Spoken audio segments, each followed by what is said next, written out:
Cool asks a question. How do you deload your strength athletes before competition? That's the hardest thing there is.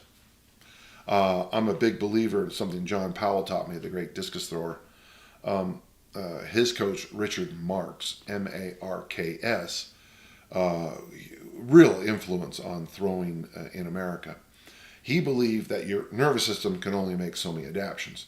So as you got deeper into the season, he wanted your strength levels to go down so that the other qualities, throwing basically, would go up. The problem is, and I say this all the time, most throwers want to chase two rabbits. They want to win the gym, and then they want to win the track meet. And what happens is they win the gym and they blow the track meet. So it's a conscious decision to slowly, I wouldn't say we're trying to get weaker, but if you were doing 5 sets of 5 in the squat example, the workout would be 2 sets of 2. You would do your best to keep the loads up there, but you don't have to stay as high.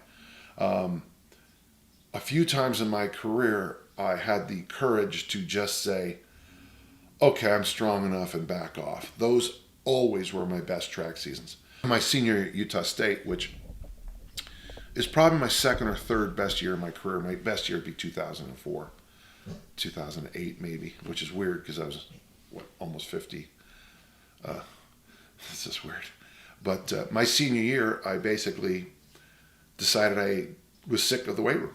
I was just sick of it. And I made this great decision to just do squat snatch, power clean, and then just keep my bench and my back squat okay.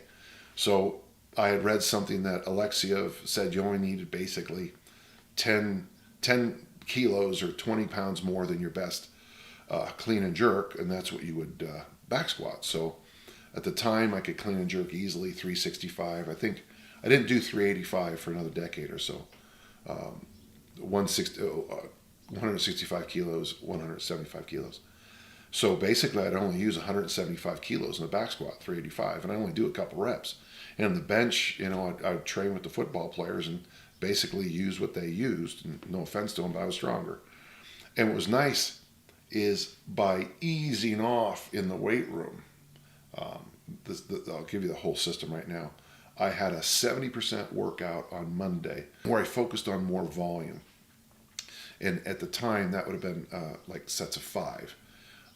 Wednesday was the heavy day where I tried to get up to about, heavier weights, no misses. And then on Friday, the day before a weightlifting meet, I only did 80% for a single in those 4 lifts. Well, if you're, I don't know, let's just say, if you can clean 365 and the workout calls for a 315 clean, and it just feels like there's nothing on the bar. And all I had to do it for once, it'd be a boom. Now, what I was trying to do was light up the nervous system. And I still think that's the very best training program I've ever done. 70% on Monday, get up to a quality set of 5 or 3 or 5. A heavier day Wednesday where I'd go heavy, ease up, bye-bye. And then on Friday, basically 4 singles. And I don't even know if I even had to warm up in the bench press for it. It was like 1 rep and I was done. So that's how I do it, and I continue to do it that way. With the athletes I work with, and it's interesting even with the professional athletes, they still want to win the gym, and they forget about winning the field of play. Years ago, an NFL team, I'm pretty sure, lost the Super Bowl because the week before their coaches were having them go max, and they had a chance to win that game and did not. Did they leave it in the gym? I don't know. It's football. It's complicated. And follow up to cool. And how do you deload between strength cycles? Well, the tradition in my world is you bodybuild, because to us, bodybuilding is like fun. So, you can do something as simple as a whole body bodybuilding workout. Like Monday, Wednesday, Friday, you do every basic human movement.